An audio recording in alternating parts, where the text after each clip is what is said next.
Hi, coming at you with a thread from Brian Cates at Draw and Strike. Technofog writes, on that Roger Stone juror, of the utmost importance will be her response to these juror questions on social media and the Mueller investigation. Running for office. If she answered in the negative, things will get interesting. Kudos, Cernovich.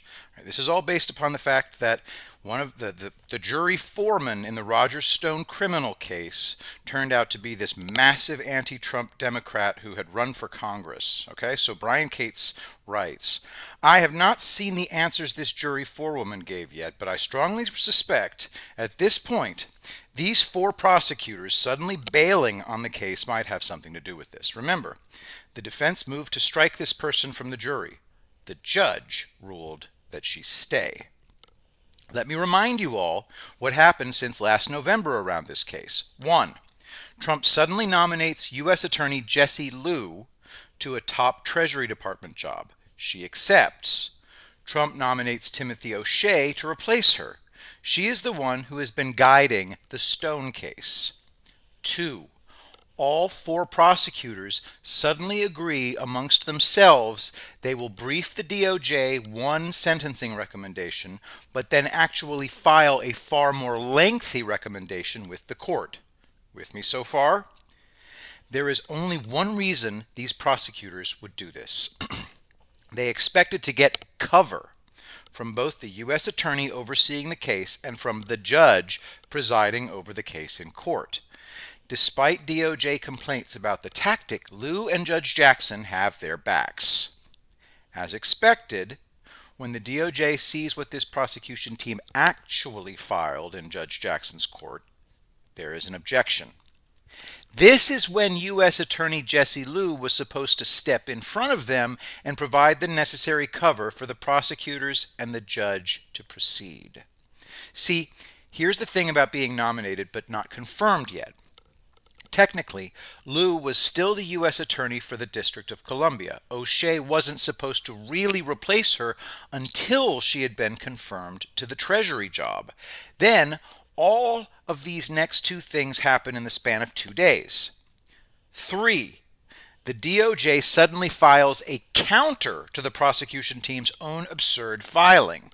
This was not supposed to happen. DOJ would have informed Liu first they were doing this, and then she'd have warned them. 4.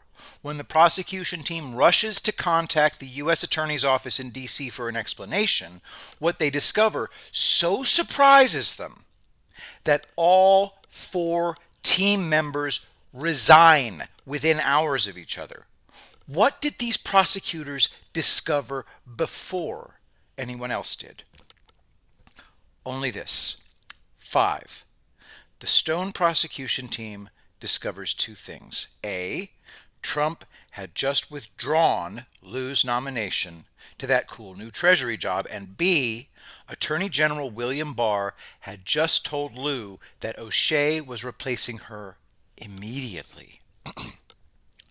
They don't have any cover. They've been burned. So what happens the very next day? Stuff that started to come out more than 2 months ago but didn't get any real attention suddenly bursts to the surface in a way that cannot be ignored. A juror so biased any attempt whatsoever at voir dire would have caught her and excluded her instantly. Not only ended up on the Stone jury in Judge Jackson's court, this female juror ended up being the forewoman of that jury that convicted Roger Stone. I'll say this clearly. That could only happen if the judge was either corrupt or incompetent. Looking into this issue, several facts emerge. Stone's defense team moved to strike this juror from the pool. Judge Jackson refused. The juror filled out a questionnaire about social media and elections. The juror has both a social media history of pronounced bias against Trump and his associates and a political history of having run for office as a Democrat that would have instantly disqualified her from the jury pool. How this jury forewoman, Tomika Hart, answered these two particular questions on the jury pool questionnaire is going to be of intense interest to all real journalists everywhere. Here are the questions. Question 23. Have you written or posted anything for public consumption about the defendant, the House Permanent Select Committee on Intelligence investigation into Russian interference in the 2016 presidential election, or the investigation conducted by Special Counsel Robert Mueller? And then the other question that the questionnaire asked was, have you or any close friend or family member ever run for or held a political office in the federal, state, or local government? All right. How much detail, if any, did Ms. Hart go into for the court about her extensive anti-Trump social media postings? How much information did she provide the court concerning her run for Congress as a Democrat in 2012? With the full revelation of this absolute farce that ended up playing out in her courtroom during the Stone trial, all eyes will now turn to Judge Amy Berman Jackson for an accounting. Now, as I said, there's only two explanations for how this juror ended up as the forewoman of the jury when a lawyer or a judge doing any due diligence at all would have quickly discovered this juror's disqualifications for jury service, corruption, or incompetence. If anybody involved with this prosecution team was aware of Ms. Hart's bias and issues and didn't say anything, that's bad enough. If it turns out the judge knew, this just became a glaring case of official corruption. What's the alternative? Abject incompetence. So, the best case scenario for Judge Jackson right now would be it turning out she was just asleep at the wheel here, and that's the explanation as to why Ms. Hart ended up leading this jury in a trial being heard in her courtroom.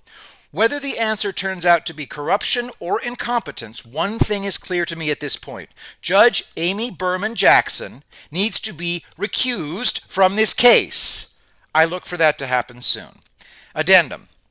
After the way Trump and Barr lured these Mueller goons in and then swung the trap shut behind them these past few days, I guess all the people endlessly wringing their hands at whether Trump and Barr were even paying attention to the Stone case now have their answer, eh?